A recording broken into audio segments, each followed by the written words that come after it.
رمضان میں کرنے والے اعمال میں سب سے پہلا روزہ، اس کے بعد اللہ نے طاقت دی، استطاعت دی تو عمرہ کرے، ایک حج کے برابر ثواب ہے۔ تیسرا، عمل صالحہ میں اضافہ کرے، نیک اعمال جو کچھ بھی ہو سکتا ہے، مطلب جو بھی اعمال آپ کرتے ہیں اس میں اضافہ کریں، صدقات ہو گیا، خیرات ہو گیا، لین دین کا معاملہ ہو گیا، کپڑا کسی کو دلائیے، کھانا کسی کو کھلائیے، افطار کو بلائیے، غریب غرباء کو خاص طور سے یاد رکھیے، ورنہ لوگ عموماً مالدار کو بلاتے ہیں افطار میں، اپنے غریب غرباء کا انتظام کیجیے، سحر کا انتظام کیجیے، نیکی میں جو ہو سکتا ہے عمل صالحہ میں اضافہ۔ چوتھی چیز، صدقات خیرات میں مخصوص اضافہ۔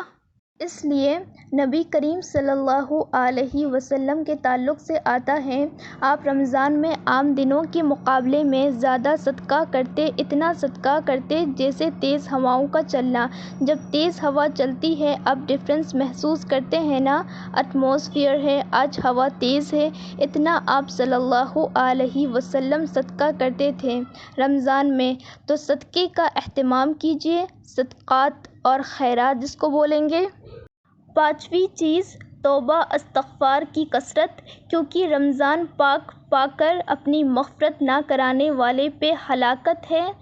وہ روایت ہم نے دیکھی۔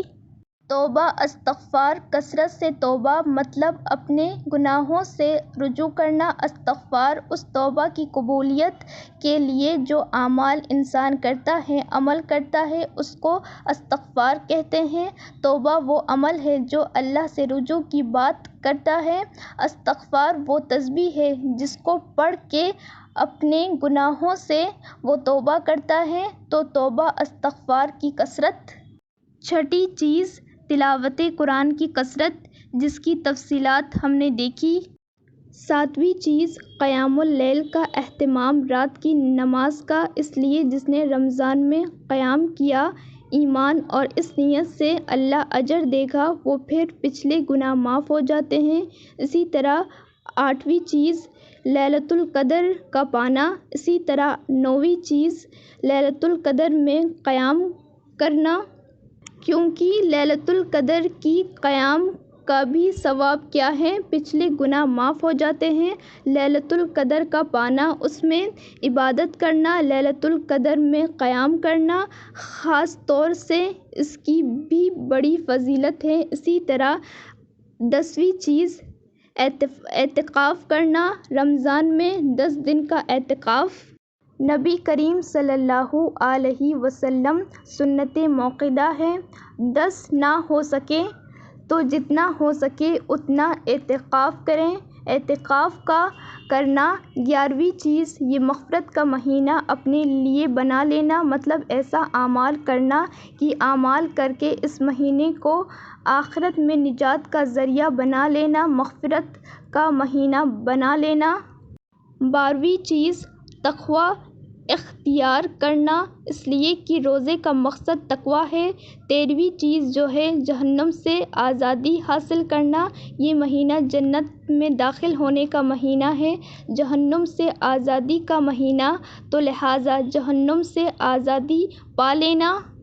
14ویں چیز جو ہے، جنت کو حاصل کر لینا، جہنم سے آزادی خود بخود جنت میں جانے کا ذریعہ ہے۔ اسی طرح کثرت سے دعاؤں کا اہتمام کرنا، بہت زیادہ عام دنوں میں تو کرتے ہی ہیں ہم، رمضان میں خاص طور سے۔ 16ویں چیز جو ہے، زکوٰۃ، اگر آپ رمضان میں دیتے ہیں تو اگر آپ رمضان میں زکوٰۃ دینے کا معمول ہے آپ کا، تو پھر رمضان میں زکوٰۃ کا نکالنا، اور عموماً دیکھا جاتا ہے کہ لوگ رمضان میں ہی زکوٰۃ نکالتے ہیں، اس لیے زکوٰۃ کا مہینہ بولتے ہیں کچھ لوگ، لیکن زکوٰۃ اپنے مال میں سے 355 دن گزر جاتے ہیں، چاند کے اعتبار سے ایک سال گزر جاتا جب دینا ہے، پھر وہ رمضان ہو یا غیر رمضان ہو، لیکن عموماً لوگ رمضان کے حساب سے سیٹنگ کر لیتے ہیں۔ تو رمضان میں زکوٰۃ دینا اسی طرح جو ہے فطرے کا ادا کرنا، فطرہ اس وجہ سے وہ عید جو رمضان کے بعد آتی ہے اسے عید الفطر کہا جاتا ہے کہ فطرے کا ادا کرنا۔